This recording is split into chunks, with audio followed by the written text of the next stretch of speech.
외아들의 장례를 치른 지 사흘째, 윤희숙은 평생 모은 3억 원을 보탠 그 아파트에서 쫓겨났습니다. 어머님, 이 아파트는 제 명의예요. 이제 저희 식구끼리 살 테니 이만 나가주세요. 그날 저는 모든 것을 잃었습니다. 가장 소중한 아들을, 그리고 제 삶의 유일한 안식처였던 집마저도요.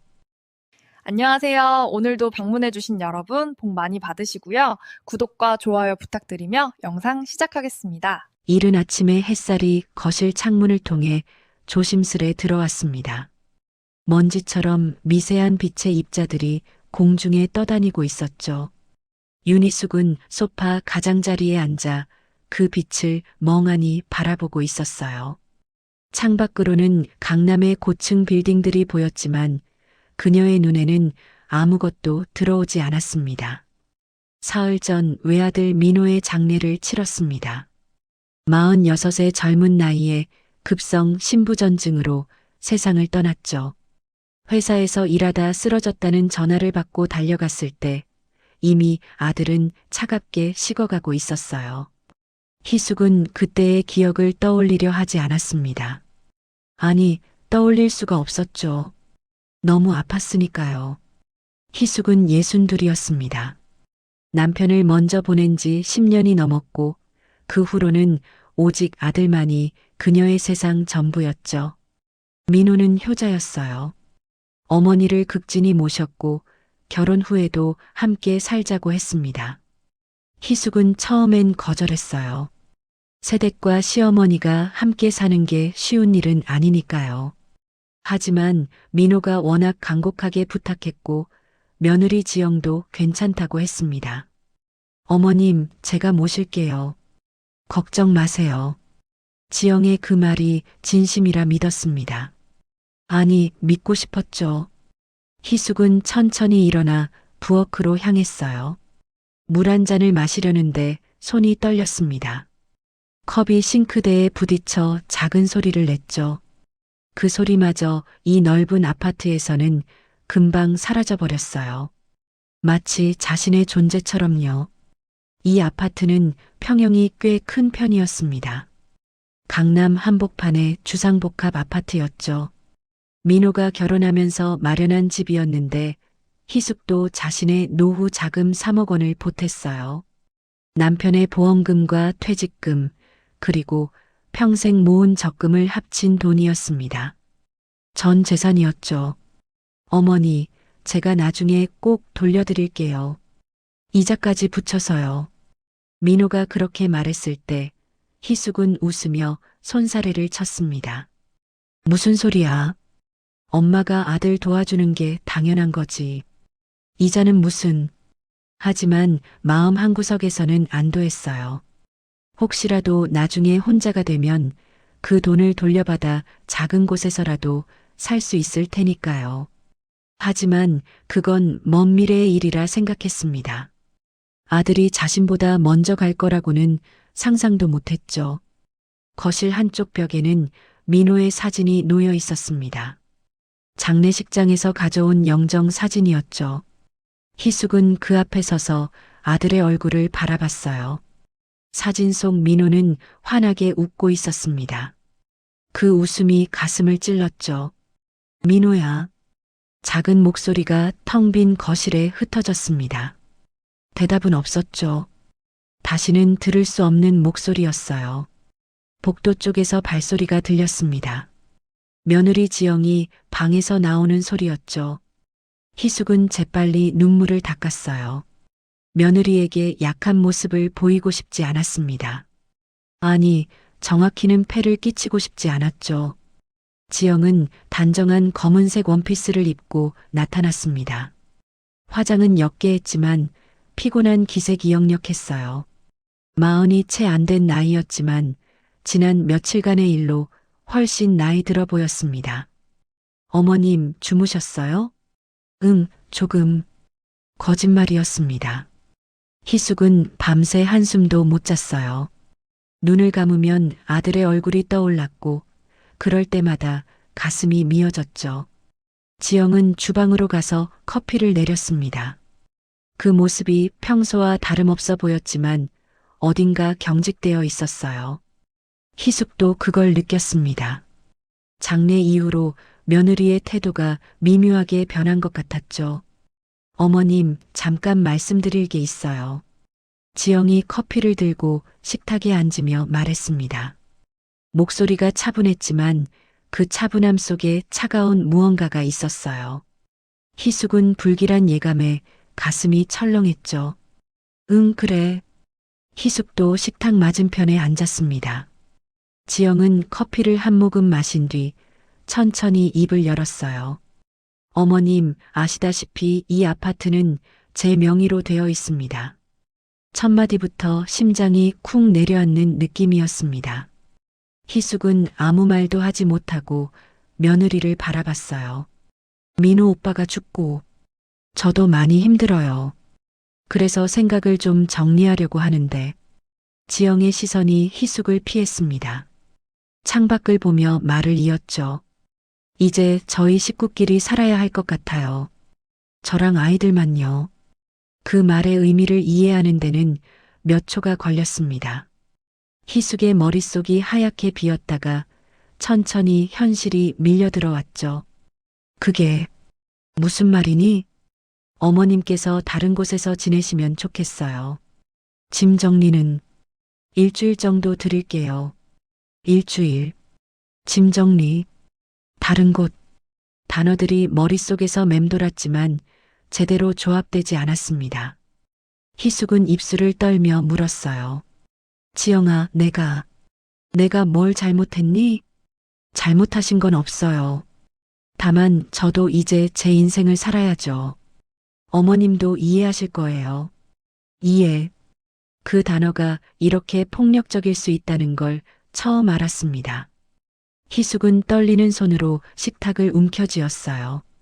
하지만 이 집은 내가 3억 원을, 그건 오빠한테 주신 거잖아요. 제게 직접 주신 건 아니고요. 지영의 목소리에 짜증이 섞여 들어갔습니다. 이제는 창밖도 보지 않고 희숙을 정면으로 바라봤죠. 그 눈빛에는 동정도 미안함도 없었어요. 어머님, 솔직히 말씀드릴게요. 저도 앞으로 혼자 아이들 키우면서 살아야 해요. 이 아파트가 제 유일한 자산이에요. 나중에 아이들 교육비도 필요하고, 어머님은 연금도 있으시잖아요. 연금. 한 달에 겨우 80만 원 나오는 기초연금을 말하는 거였습니다. 그걸로 어떻게 서울에서 살라는 건지 희숙은 더 이상 말을 할 수가 없었습니다. 목구멍에 뭔가 걸린 것처럼 숨이 막혔죠. 며느리의 눈에 비친 자신은 이제 짐이었습니다. 강남 아파트의 상속을 독점하는데 방해되는 짐이었죠. 일주일 드린다고 했죠? 그때까지 정리하세요. 지영은 자리에서 일어났습니다. 커피잔을 싱크대에 놓고는 자기 방으로 들어가 버렸어요. 문이 닫히는 소리가 희숙의 귓가에 쾅 울렸습니다. 혼자 남겨진 희숙은 한참을 그 자리에 앉아 있었습니다. 햇빛은 이제 더 높이 올라가 거실 전체를 밝히고 있었죠. 밝은 빛 속에서 희숙의 그림자만이 어둡게 바닥에 드리워져 있었어요. 며칠 후 희숙은 작은 여행 가방 하나에 짐을 쌌습니다. 살림살이의 대부분은 두고 가야 했죠. 어차피 갈 곳도 없었으니까요. 친척이나 친구에게 신세를 지고 싶지는 않았습니다. 60이 넘은 나이에 남의 집 식객이 되는 건 자존심이 허락하지 않았어요. 결국 강남역 근처에 저렴한 비즈니스 호텔을 잡았습니다. 하루에 5만 원, 일주일이면 35만 원, 한 달이면 계산하다가 희숙은 고개를 저었어요. 한 달 후는 생각하고 싶지 않았습니다. 아파트를 나서는 아침, 지영은 현관까지 배웅을 나왔습니다. 형식적인 예의였죠. 어머님, 연락드릴게요. 거짓말이라는 걸 둘 다 알고 있었습니다. 희숙은 고개만 끄덕이고는 문을 나섰어요. 엘리베이터를 타고 1층으로 내려가는 동안 거울에 비친 자신의 모습이 낯설었습니다. 초췌하고 늙어 보이는 노파가 거기 있었죠. 택시에 몸을 싣고 호텔로 향하는 동안 희숙은 창밖을 멍하니 바라봤습니다. 강남의 화려한 거리가 스쳐 지나갔어요. 명품숍, 고급 레스토랑, 젊은이들로 북적이는 카페들. 그 모든 게 이제는 자신과 무관한 세계처럼 느껴졌습니다. 호텔방은 좁고 어두웠습니다. 창문도 작아서 햇빛이 거의 들어오지 않았죠. 희숙은 침대 끝에 앉아 빈 벽을 바라봤어요. 이제 어떻게 살아야 하나? 어디로 가야 하나? 질문들이 머릿속을 채웠지만 답은 없었습니다. 핸드폰이 울렸습니다. 모르는 번호였죠. 희숙은 한참을 망설이다가 전화를 받았어요. 여보세요? 윤희숙 여사님이십니까? 하나은행 PB센터의 김정훈 변호사입니다. PB센터, 민호가 거래하던 곳이었습니다. 희숙의 심장이 조금 빨리 뛰기 시작했죠. 네, 접니다만. 고객님의 아드님이신고 이민호님께서 유언집행자로 저를 지정하셨습니다. 뵙고 말씀드릴 게 있는데 시간 내주실 수 있으실까요? 유언. 그 단어가 희숙의 가슴에 작은 파문을 일으켰습니다. 아들이 유언을 남겼다고? 자신은 전혀 몰랐는데 언제 뵐 수 있을까요? 내일 오후 2시는 어떠신지요? 네, 좋습니다. 전화를 끊고 난 후 희숙은 오랜만에 가슴속에서 무언가가 움직이는 걸 느꼈습니다. 희망이라고 부르기엔 너무 작고 연약했지만 그래도 완전한 어둠은 아니었죠. 창밖으로 서울의 밤이 깔리고 있었습니다. 수많은 불빛들이 하나씩 켜지기 시작했어요. 희숙은 그 불빛들을 바라보며 생각했습니다. 혹시 아들이 자신을 위해 무언가를 남겨두었을까? 아니면 이것도 또 하나의 배신으로 끝날까? 답은 내일 알게 되겠죠. 희숙은 침대에 누웠습니다. 잠이 올 것 같지 않았지만 눈을 감았어요. 아들의 얼굴이 떠올랐습니다. 이번에는 슬픔보다 그리움이 더 컸죠. 그리고 작은 기대가 가슴 한구석에서 싹트고 있었습니다. 밤새 잠을 설쳤습니다. 호텔방의 에어컨 소리가 유난히 크게 들렸고 복도를 오가는 발걸음 소리에도 깨곤 했죠. 새벽 5시가 넘어서야 희숙은 겨우 눈을 붙였지만 1시간도 채 안 돼 다시 깼어요. 창밖으로 아침 햇살이 희미하게 들어왔습니다. 희숙은 침대에서 일어나 작은 욕실로 갔어요. 거울 속 자신의 얼굴이 낯설었습니다. 눈가의 주름이 더 깊어진 것 같았고 입술은 바짝 말라 있었죠. 62의 나이가 이렇게 무겁게 느껴진 적은 없었어요. 물로 얼굴을 씻고 나니 조금 정신이 돌아왔습니다. 시계를 보니 아침 6시 반이었어요. 변호사와의 약속은 오후 2시. 아직 한참이나 남았죠. 희숙은 침대 끝에 앉아 핸드폰을 들었습니다. 통장 잔액을 확인하는 버릇이 생긴 지 며칠 되지 않았어요. 잔액 872만 원. 872만 원. 전 재산이었습니다. 아들에게 준 3억 원을 제외하고 남은 돈이었죠. 여기서 호텔비를 빼면 그리고 밥값과 교통비를 빼면 희숙은 계산하다가 한숨을 내쉬었어요. 반년도 버티기 힘들 것 같았습니다. 식사는 호텔 근처 분식집에서 해결했습니다. 김밥 한 줄과 따뜻한 오뎅국. 5천 원이었죠. 주인 아주머니가 친절하게 웃으며 물었어요. 혼자 사세요? 네. 근처에 좋은 원룸들 많던데. 호텔은 비싸잖아요. 아, 잠깐만 있을 거예요.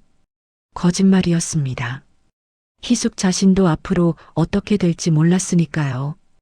김밥을 먹는데 목이 메었어요. 음식이 넘어가지 않았습니다. 그래도 억지로 다 먹었죠. 남기기가 아까웠어요. 오전 시간을 때우기 위해 근처 공원을 걸었습니다. 평일 아침이라 그런지 사람이 많지 않았어요. 간간히 조깅하는 사람들과 유모차를 끌고 나온 젊은 엄마들이 보였죠. 희숙은 벤치에 앉아 그들을 바라봤습니다. 모두가 자신만의 삶을 살아가고 있었어요. 자신만 멈춰 있는 것 같았습니다. 핸드폰이 울렸습니다. 모르는 번호였죠. 또 누군가 싶어 받았어요. 윤희숙님 맞으신가요? 낯선 여자 목소리였습니다. 네, 그런데요.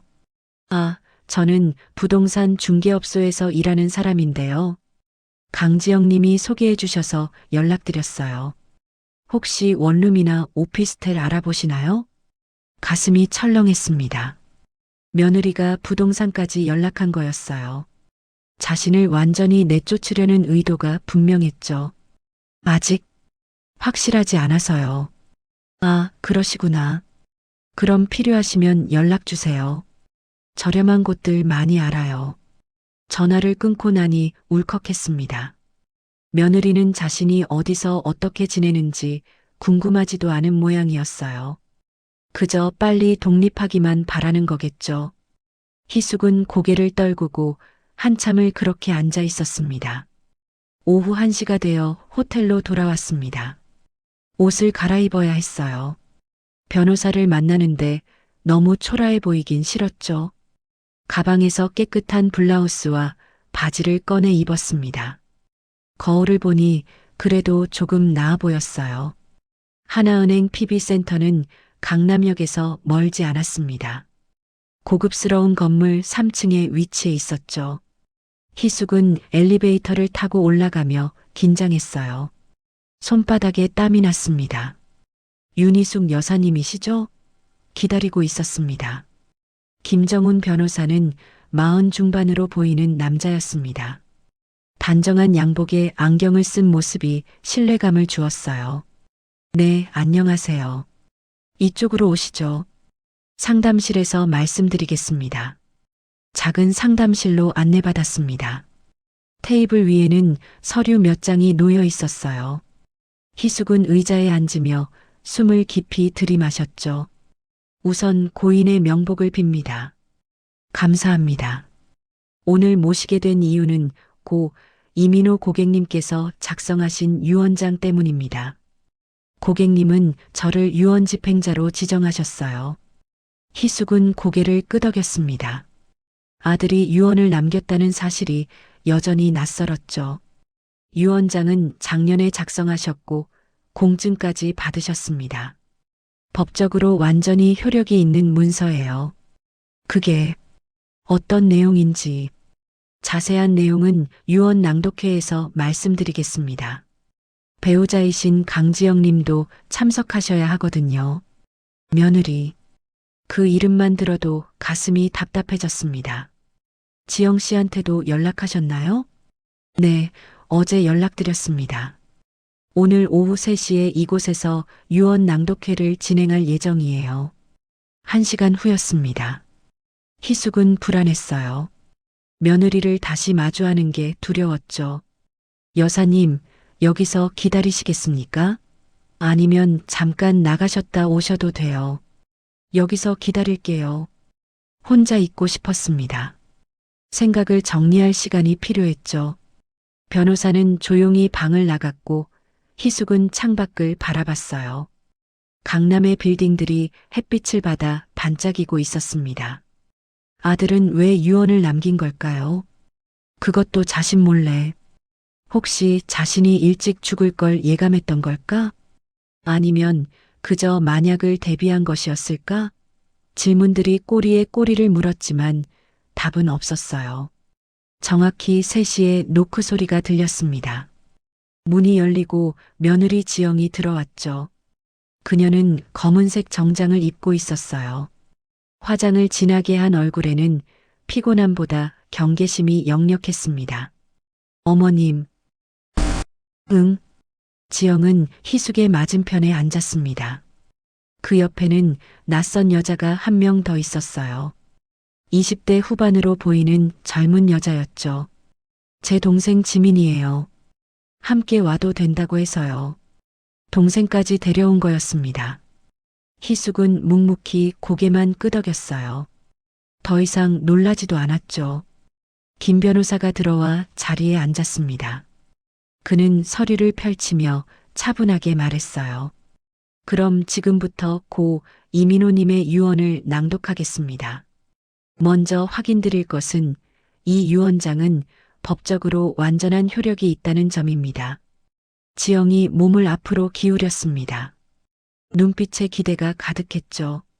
첫째, 서울 강남구 소재 아파트는 배우자 강지영에게 상속한다. 지영의 입가에 미소가 떠올랐습니다. 희숙은 그 모습을 보며 가슴이 아팠어요. 둘째, 하나은행 계좌의 예금 8천만 원은 배우자 강지영에게 상속한다. 셋째, 증권 계좌의 주식 및 펀드 자산 1억 5천만 원은 배우자 강지영에게 상속한다.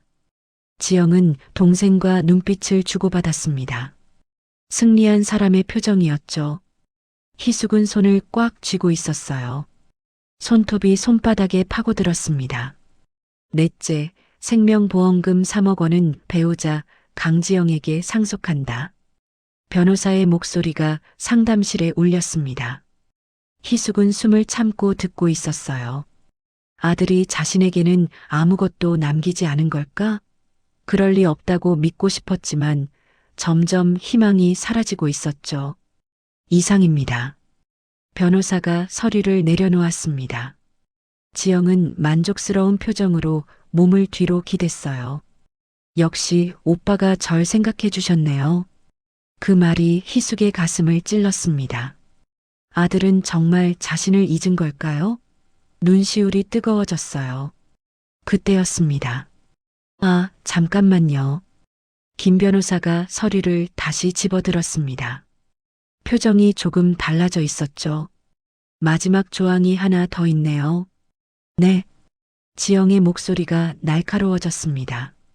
다섯째, 하나은행 PB센터의 개인 금고 번호 1274는 어머니 윤희숙에게 증여한다.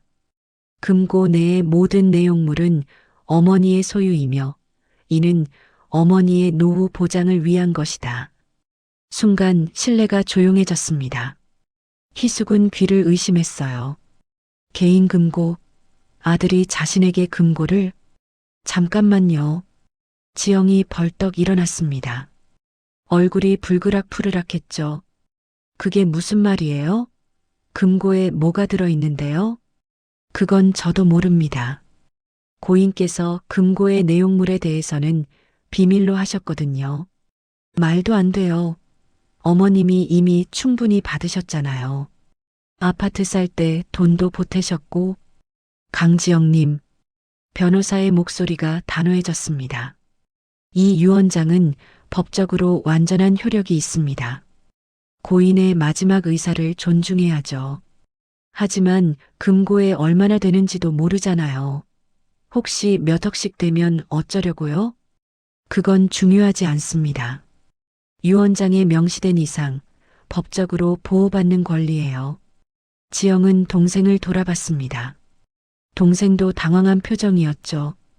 희숙은 그 광경을 멍하니 바라보고 있었어요. 실감이 나지 않았습니다. 어머님한테 물어보세요. 오빠가 뭘 남겼는지 알고 계시나고. 지영이 희숙을 노려봤습니다. 그 눈빛에는 적대감이 가득했어요. 나도 몰라.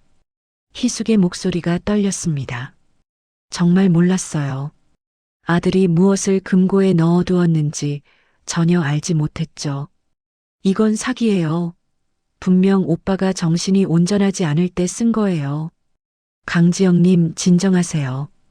변호사가 자리에서 일어났습니다. 유언장은 작년에 작성되었고 당시 고인께서는 완전히 건강하셨습니다. 정신감정 소견서까지 첨부되어 있어요. 법적으로 문제 삼을 여지가 전혀 없습니다. 이건 불공평해요. 지영의 목소리가 떨렸습니다. 화와 불안이 섞인 목소리였죠. 공평의 문제가 아닙니다. 이것은 고인의 의사예요. 변호사는 희숙을 바라봤습니다. 여사님, 금고 개방은 언제 하시겠습니까? 희숙은 입술을 떨며 대답했어요. 지금 할 수 있나요? 가능합니다. 바로 안내해 드리죠. 지영이 다시 소리쳤습니다. 저도 같이 가겠어요. 안 됩니다. 금고는 윤희숙 여사님의 단독 소유예요. 다른 분의 동행은 불가능합니다. 이것 말도. 강지영님, 변호사의 목소리가 차가워졌습니다. 더 이상 방해하시면 법적 조치를 취하겠습니다. 유언 집행을 방해하는 것은 범죄 행위입니다. 지영은 입술을 깨물었습니다. 동생이 그녀의 팔을 잡아 끌었고 둘은 상담실을 나갔어요. 문이 쾅 닫히는 소리가 울렸습니다. 혼자 남은 희숙은 한참을 의자에 앉아 있었습니다. 머릿속이 하얗게 비어 있었어요. 변호사가 조용히 물었죠. 괜찮으세요? 네. 그런데 금고에 정말 뭐가 있을까요? 그건 열어봐야 알 수 있습니다. 하지만 고인께서 어머님께 남기신 것이니 분명 의미가 있을 거예요. 희숙은 고개를 끄덕였습니다. 가슴이 두근거렸어요. 두려움과 기대가 뒤섞인 감정이었죠. 아들이 자신을 위해 무엇을 남겨두었을까? 그 안에 정말 희망이 있을까? 답은 곧 알게 될 것 같았습니다. 희숙은 떨리는 다리로 일어섰어요. 변호사를 따라 금고가 있는 곳으로 향했습니다. 복도를 걸으며 희숙은 생각했죠. 아들아, 넌 정말 엄마를 생각했던 거니? 이 모든 게 엄마를 위한 거였니? 대답은 없었습니다. 하지만 희숙의 가슴 속에서 무언가가 조금씩 깨어나고 있었어요. 오랫동안 잠들어 있던 힘 같은 것이었습니다. 복도는 조용했습니다. 희숙의 발걸음 소리만이 대리석 바닥에 울렸어요. 김 변호사가 앞장서서 걸었고 희숙은 그 뒤를 따랐죠. 다리가 후들거렸습니다. 몇 번이나 넘어질 뻔했어요. 여기입니다. 변호사가 멈춰선 곳은 PB센터 안쪽의 작은 방이었습니다. 프라이빗 볼트룸이라는 표지판이 붙어 있었어요. 변호사가 카드를 찍자 문이 열렸죠. 안으로 들어가니 사방이 금속 금고로 둘러싸여 있었습니다. 크고 작은 금고들이 벽면을 빼곡히 채우고 있었어요. 변호사는 그 중 하나를 가리켰습니다. 1274번입니다. 여기 키가 있어요. 그는 봉투에서 작은 열쇠를 꺼내 희숙에게 건넸습니다. 희숙은 떨리는 손으로 열쇠를 받았어요. 차갑고 무거웠죠. 혼자 계셔도 괜찮으시겠어요? 제가 밖에서 기다리겠습니다. 네, 괜찮아요. 사실 괜찮지 않았습니다. 무서웠어요. 금고 안에 무엇이 들어있을지, 그것이 희망일지 절망일지 알 수 없었죠. 하지만 혼자 있고 싶었습니다. 아들이 남긴 것을 다른 사람과 함께 보고 싶지 않았어요. 변호사가 나가고 문이 닫혔습니다. 완전한 침묵이 방을 채웠죠. 희숙은 금고 앞에 섰어요. 1274. 숫자가 눈에 들어왔습니다. 민호가 태어난 날짜였어요. 12월 7일. 눈물이 주르르 흘러내렸습니다. 희숙은 서둘러 눈물을 닦았어요. 울 시간이 아니었죠. 심호흡을 하고 열쇠를 금고에 넣었습니다. 딸깍 소리와 함께 문이 열렸어요. 금고 안은 생각보다 넓었습니다. 그 안에는 두툼한 서류 봉투 하나와 하얀 봉투 하나가 들어 있었어요. 희숙은 먼저 하얀 봉투를 꺼냈습니다. 봉투 겉면에는 아들의 글씨로 어머니께라고 적혀 있었죠. 손이 너무 떨려서 봉투를 여는데 한참이 걸렸습니다. 안에는 편지지 3장이 들어 있었어요. 희숙은 조심스럽게 펼쳤습니다. 아들의 글씨가 빼곡히 적혀 있었죠. 어머니께 이 편지를 읽고 계신다면 저는 이미 어머니 곁에 없을 겁니다. 어머니, 너무 슬퍼하지 마세요. 제가 하고 싶은 말이 있어서 이렇게 편지를 남깁니다. 첫 문장부터 눈물이 쏟아졌습니다. 희숙은 편지를 가슴에 안았어요. 한참을 그렇게 있다가 다시 읽기 시작했죠. 어머니께서 아파트 마련할 때 주신 3억 원 기억하시죠? 어머니는 그냥 보태주신 거라고 하셨지만 저는 그 돈이 얼마나 소중한 돈인지 압니다. 어머니의 평생이 담긴 돈이에요. 저는 그 돈을 단순히 집 살 돈으로만 생각하지 않았습니다. 어머니의 노후를 위한 씨앗이라고 생각했어요. 그래서 지난 5년 동안 어머니 몰래 그 돈을 투자했습니다. 희숙은 숨을 멈췄습니다. 투자? 아들이 자신의 돈을 투자했다고? 주식과 펀드에 조금씩 나눠 넣었어요. 처음에는 잘 안 됐습니다. 손해도 봤죠. 하지만 포기하지 않았어요. 공부했고 배웠고 천천히 늘려갔습니다. 그 결과 지금 그 돈은 10억 원이 넘었어요. 10억 원. 희숙은 눈을 의심했습니다. 다시 읽어봤지만 똑같이 적혀 있었어요. 10억 원. 어머니, 이 돈은 모두 어머니 것입니다. 제가 어머니를 위해 불린 돈이에요. 이 돈으로 편하게 사세요. 남의 눈치 보지 말고 하고 싶은 거 하시고 가고 싶은 곳 가세요. 그리고 어머니, 미안합니다. 제가 지영이를 잘못 봤어요. 결혼 전에는 착한 사람인 줄 알았는데 시간이 지나면서 본 모습이 보이더라고요. 특히 어머니를 대하는 태도가 점점 달라졌죠. 희숙의 손이 멈췄습니다. 아들이 알고 있었다는 거예요? 며느리의 냉정함을? 지영이가 어머니를 어떻게 생각하는지 알게 됐습니다. 우연히 본 메시지였어요. 친구들한테 보낸 거였죠. 어머니를 짐이라고 표현하더라고요. 강남 아파트 상속받는데 방해되는 짐이라고. 가슴이 무너져 내렸습니다. 며느리가 그런 말을 했다니. 그것도 친구들한테. 화가 났습니다. 이혼을 생각했어요. 하지만 어머니가 상처받을까봐 참았습니다. 대신 어머니를 지킬 방법을 준비했죠. 이 금고가 그 방법이에요. 금고 안에는 편지 외에 파일 처리 하나 더 있을 겁니다. 그 안에는 지영이의 본 모습을 보여주는 증거들이 담겨 있어요. 메시지 기록, 통화 녹음, 서류들. 어머니가 필요하시면 사용하세요. 하지만 어머니, 복수는 하지 마세요.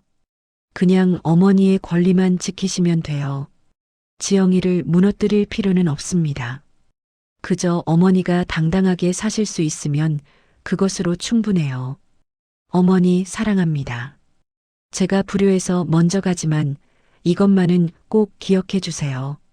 어머니는 누구에게도 짐이 아닙니다. 어머니는 제 인생에서 가장 소중한 사람이었어요. 이제부터는 남의 눈치 보지 말고 당당하게 어머니의 인생을 사세요. 그게 제 마지막 부탁입니다. 사랑하는 아들 민호 올림. 편지를 다 읽고 나니 온몸에 힘이 빠졌습니다. 희숙은 바닥에 주저앉았어요. 울음이 터져 나왔죠. 소리내어 울었습니다. 한참을 그렇게 울었어요. 아들이 알고 있었어요. 며느리의 냉정함도 자신의 고통도. 하지만 자신을 보호하기 위해 침묵했던 거죠.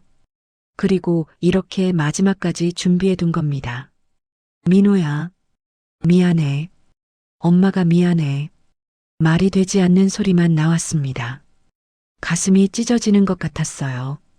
아들에 대한 그리움과 사랑, 그리고 미안함이 한꺼번에 밀려왔죠. 한참을 울고 나서야 정신을 차렸습니다. 희숙은 일어나 금고에서 두툼한 파일철을 꺼냈어요. 무거웠습니다. A4 용지로 가득 차 있었죠. 첫 페이지를 펼쳤습니다. 투자 내역서라고 적혀 있었어요. 그 아래에는 주식과 펀드의 내역이 빼곡히 정리되어 있었습니다. 날짜별로, 종목별로, 수익률까지. 민호가 얼마나 공들여 관리했는지 한눈에 보였죠.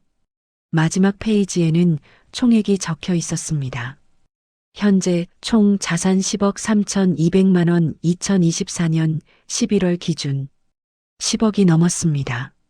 정말로. 희숙은 숫자를 몇 번이나 확인했어요. 믿기지 않았죠.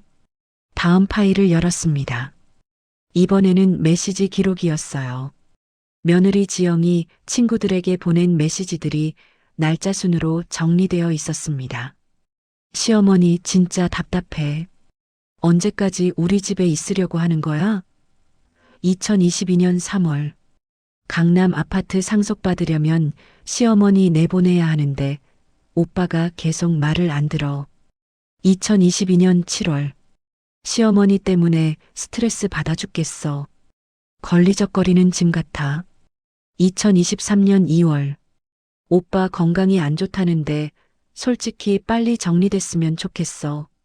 그래야 내가 아파트 팔고 새로 시작할 수 있잖아. 2024년 8월.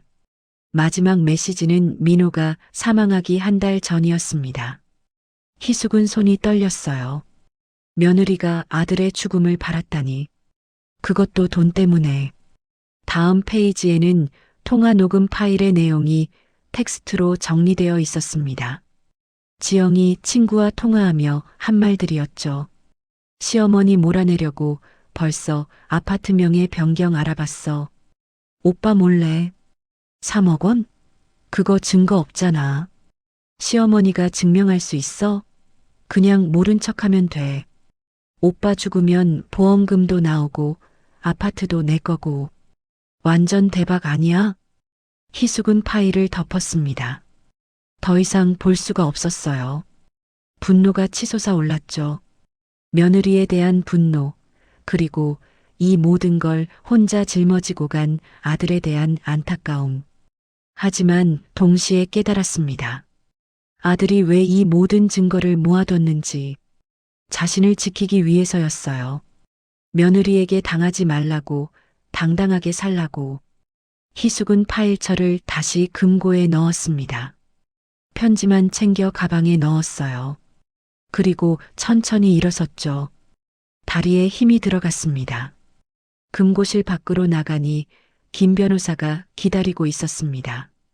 괜찮으세요? 네, 괜찮아요. 목소리가 이전과 달랐습니다. 더 단단해진 것 같았어요. 변호사도 그걸 느낀 듯 했죠. 투자 계좌는 내일부터 여사님 명의로 이전 절차를 시작하겠습니다. 서류 몇 가지만 작성하시면 돼요. 알겠습니다. 그리고 여사님, 변호사가 조심스럽게 말했습니다. 혹시 금고 안에 특별한 것이 있었나요? 제가 도와드릴 일이 있다면. 희숙은 잠시 망설였습니다. 그리고 고개를 저었어요. 괜찮습니다. 제가 알아서 할게요. 그러시군요. 필요하신 게 있으면 언제든 연락 주세요. PB센터를 나와 거리로 나섰습니다. 해가 기울고 있었어요. 석양빛이 강남의 빌딩들을 물들이고 있었죠. 희숙은 그 빛 속에 서서 생각했습니다. 이제 어떻게 해야 할까? 며느리를 만나야 할까? 증거를 보여줘야 할까? 아니면 그냥 조용히 떠나야 할까? 아들은 복수하지 말라고 했습니다. 하지만 며느리가 한 짓을 그냥 넘어갈 수 있을까요? 자신을 짐이라고 부르고 아들의 죽음을 바랐던 사람을. 핸드폰이 울렸습니다. 며느리 지영이었어요. 어머님, 금고에 뭐가 있었어요? 목소리에 조바심이 가득했습니다. 어머님, 대답 좀 해주세요. 얼마나 되는데요? 희숙은 천천히 입을 열었습니다. 지영아, 내일 만나자. 할 이야기가 있어. 뭔데요? 지금 말씀하세요. 내일. 희숙은 전화를 끊었습니다. 며느리가 다시 전화를 걸어왔지만 받지 않았어요. 호텔로 돌아가는 길, 희숙의 마음속에서 무언가가 자라나고 있었습니다. 분노도 슬픔도 아닌 것. 단단한 결심 같은 거였어요. 아들이 마지막으로 준 선물을 지켜내야 한다는 의지였죠. 그리고 더 이상 누구에게도 짐이 되지 않겠다는 다짐이었습니다. 당당하게 아들이 바랐던 대로 호텔방에 도착해 침대에 앉았습니다. 가방에서 아들의 편지를 꺼내 다시 읽었어요. 읽을 때마다 눈물이 났지만 이번에는 다른 감정도 함께 느껴졌습니다. 힘이었습니다. 아들이 준 힘. 이제 그 힘으로 일어서야 했어요. 희숙은 노트북을 열었습니다. 부산 해운대의 부동산 사이트를 검색했죠. 오피스텔들이 쭉 나왔어요. 바다가 보이는 작은 집들. 희숙은 하나하나 살펴봤습니다. 새로운 시작이 필요했어요. 서울을 떠나 며느리의 그림자에서 벗어나 진짜 자신의 삶을 시작해야 했죠. 하지만 그 전에 해야 할 일이 하나 있었습니다. 며느리를 만나는 것, 증거를 보여주는 것, 그리고 마지막으로 정리하는 것. 희숙은 창밖을 바라봤습니다. 서울의 밤이 깊어가고 있었어요. 내일이면 모든 게 달라질 것 같았습니다. 두려웠지만 동시에 기대되었죠. 아들아, 엄마가 이제 당당하게 살아볼게. 내가 바랐던 대로. 내가 준비해준 선물을 소중히 간직하고 내가 원했던 삶을 살아갈게. 희숙은 편지를 가슴에 안고 눈을 감았습니다. 이번에는 잠이 올 것 같았어요. 오랜만에 평온한 잠이었습니다. 아침 햇살이 호텔방 창문으로 스며들었습니다. 희숙은 일찍 깼어요. 오랜만에 푹 잔 것 같았죠. 거울을 보니 얼굴의 생기가 조금 돌아온 것 같았습니다. 오늘 며느리를 만나기로 했어요. 마지막 만남이 될 거였습니다. 희숙은 단정하게 옷을 차려입었죠. 검은색 블라우스에 회색 바지, 화장도 연하게 했습니다. 거울 속 자신이 더 이상 초라해 보이지 않았어요. 가방에는 아들이 남긴 증거 파일을 넣었습니다. 무거웠지만 마음은 가벼웠어요. 이제 곧 모든 게 끝날 테니까요. 며느리에게 문자를 보냈습니다. 오전 10시 강남역 근처 카페에서 만나자. 주소 보낼게. 답장은 금방 왔어요. 알겠습니다. 꼭 가겠습니다. 문장이 짧고 딱딱했습니다. 긴장한 게 느껴졌죠. 카페는 조용한 곳으로 골랐습니다. 사람이 많지 않고 대화하기 좋은 곳이었어요. 희숙은 일찍 도착해서 구석자리에 앉았습니다. 커피를 주문하고 기다렸죠. 정확히 10시에 지영이 나타났습니다. 그녀는 화장을 진하게 했지만 피곤해 보였어요. 눈가에 다크서클이 역력했죠. 희숙을 보자마자 다가왔습니다. 어머님, 앉아. 지영이 앉았습니다. 손을 가방 위에 올려놓고 있었어요. 떨리는 게 보였죠. 금고에 뭐가 있었어요? 바로 본론으로 들어갔습니다. 희숙은 예상했던 질문이었어요. 그 전에 물어볼 게 있어. 네. 너 나를 뭐라고 생각했니? 지영의 얼굴이 굳었습니다. 무슨 말씀이세요? 솔직하게 대답해. 나를 짐이라고 생각했지? 침묵이 흘렀습니다. 지영은 시선을 피했어요. 대답하지 않았죠. 희숙은 가방에서 파일철을 꺼냈습니다. 테이블 위에 놓았어요. 두툼한 파일이 둔탁한 소리를 냈죠. 이게 뭐예요? 열어봐. 지영이 떨리는 손으로 파일을 열었습니다. 첫 페이지를 보자마자 얼굴이 하얗게 질렸어요. 자신이 보낸 메시지들이었으니까요. 이건 다 있어. 내가 친구들한테 보낸 메시지, 통화 내용, 아파트명의 변경 알아본 기록. 민호가 다 모아뒀더라. 지영의 손이 파일에서 떨어졌습니다. 눈에 당황과 두려움이 가득했죠. 민호 오빠가 알고 있었어요? 응, 다 알고 있었어. 내가 나를 어떻게 생각하는지, 뭘 계획하는지. 그럼 왜 아무 말도? 너한테 상처 주기 싫어서였겠지. 그리고 나를 보호하려고. 희숙의 목소리는 차분했습니다. 화를 내지 않았어요. 그저 사실을 말할 뿐이었죠. 지영은 고개를 떨구었습니다. 손으로 얼굴을 가렸어요. 어깨가 떨렸습니다. 어머님, 죄송합니다. 미안하다는 말로 되는 게 아니야. 너는 내 아들의 죽음까지 바랐잖아. 돈 때문에. 그건 변명하지 마. 다 여기 적혀 있어. 희숙은 파일의 한 페이지를 넘겼습니다.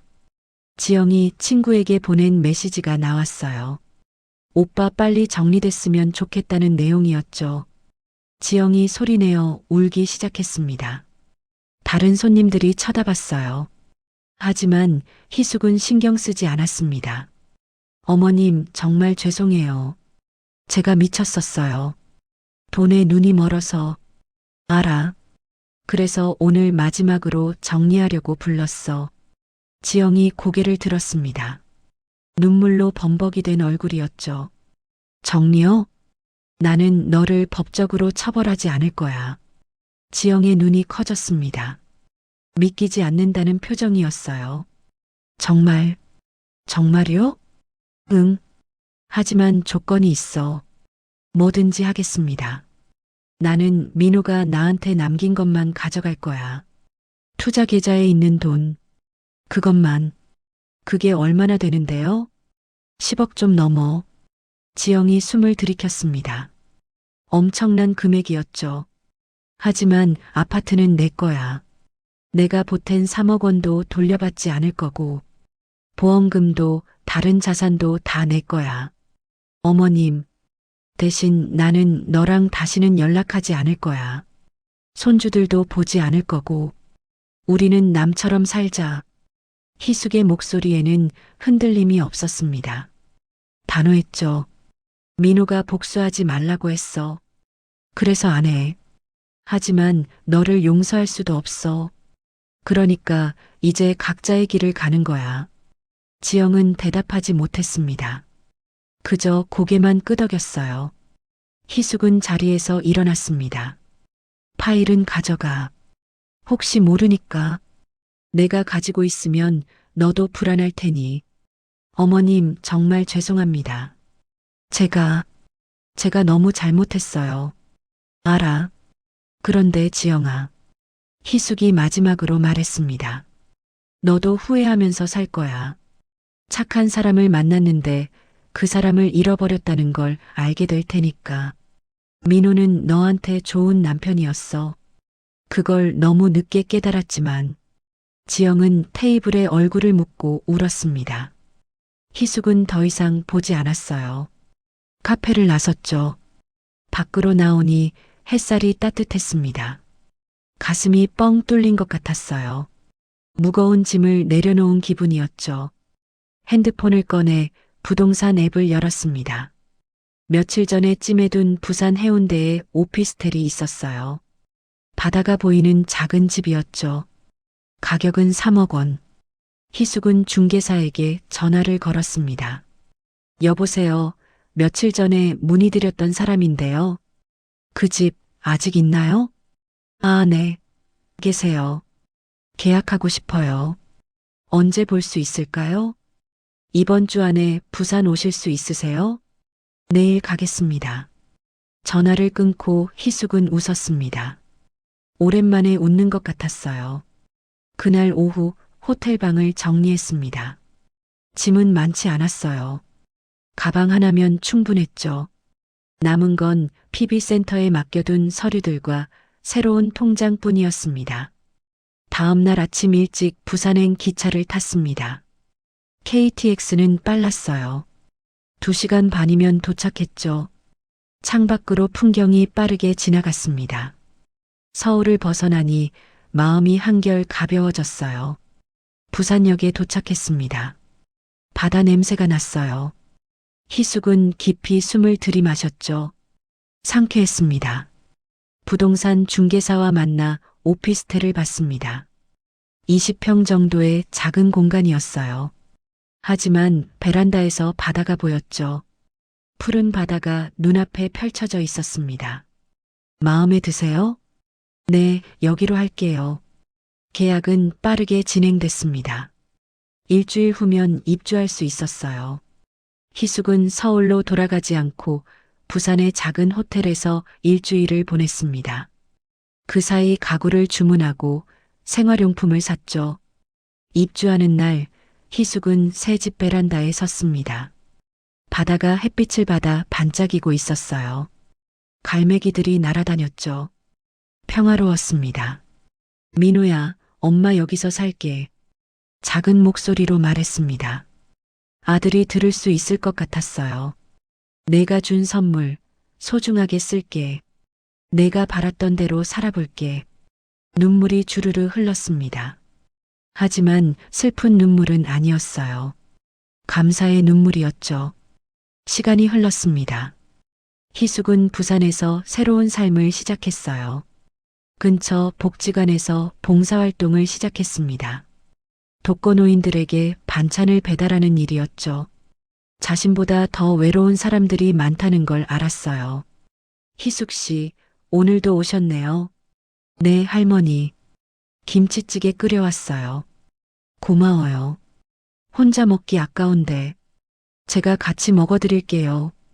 함께 밥을 먹으며 이야기를 나눴습니다. 할머니는 아들이 외국에 있어서 1년에 한 번밖에 못 본다고 했어요. 희숙은 자신의 이야기를 조금 했습니다. 아들을 잃은 이야기를. 많이 힘드셨겠어요. 힘들었죠. 하지만 아들이 저를 지켜줬어요. 좋은 아드님이셨네요. 네, 세상에서 제일 좋은 아들이었어요. 희숙은 서예도 배우기 시작했습니다. 동네 문화센터에서 하는 강좌였어요. 붓을 잡고 글씨를 쓰는 게 마음을 차분하게 만들었죠. 윤 선생님, 실력이 많이 늘었어요.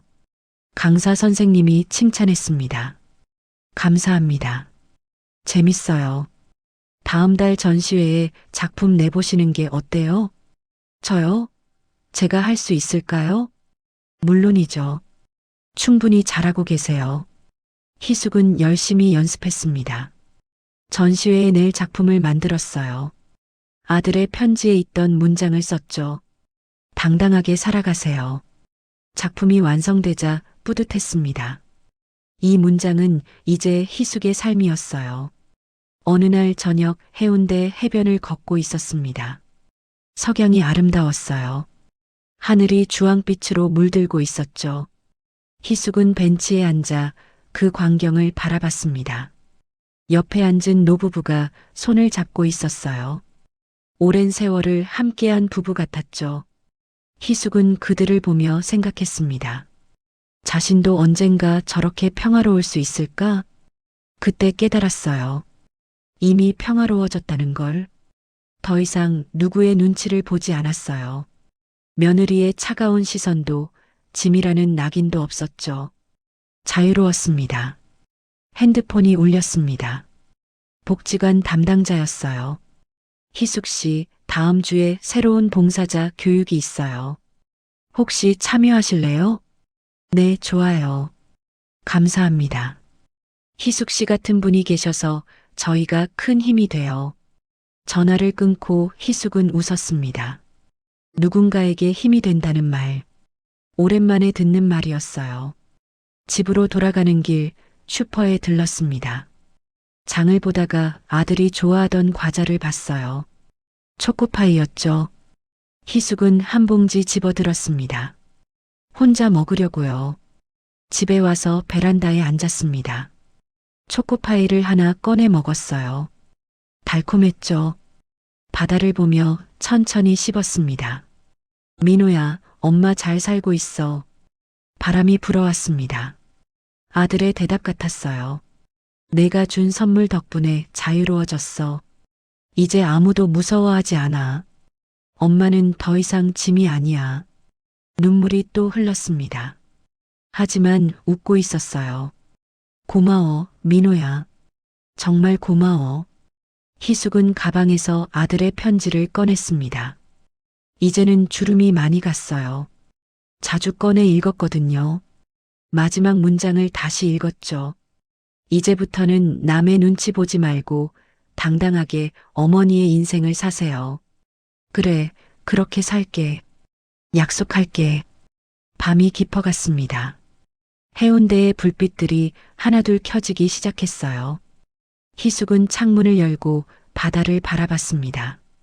파도 소리가 들렸죠. 62의 인생. 아직 끝나지 않았어요. 오히려 이제 시작인 것 같았습니다. 진짜 자신의 인생을 사는 시작. 희숙은 작은 노트를 펼쳤습니다. 앞으로 하고 싶은 일들을 적기 시작했어요. 제주도 여행, 도자기 배우기, 손주들에게 편지 쓰기, 보내지는 않더라도 어려운 이웃 돕기, 건강 챙기기, 목록이 점점 길어졌습니다. 할 일이 많았어요. 시간도 많았죠. 희숙은 미소를 지으며 노트를 덮었습니다. 침대에 누워 눈을 감았습니다. 아들의 얼굴이 떠올랐어요. 환하게 웃고 있었죠. 희숙도 따라 웃었습니다. 잘 자, 민호야. 엄마도 잘 자. 평화로운 밤이었습니다. 더 이상 두렵지 않았어요. 내일도 모레도 그 다음도 희숙의 앞에는 당당한 날들이 기다리고 있었습니다. 바다의 파도가 밤새 찰랑거렸습니다. 새로운 아침을 알리는 소리 같았어요. 희숙은 깊은 잠에 빠졌습니다. 오랜만에 악몽 없는 잠이었죠. 그리고 내일 또 새로운 하루가 시작될 것입니다. 윤희숙의 당당한 하루가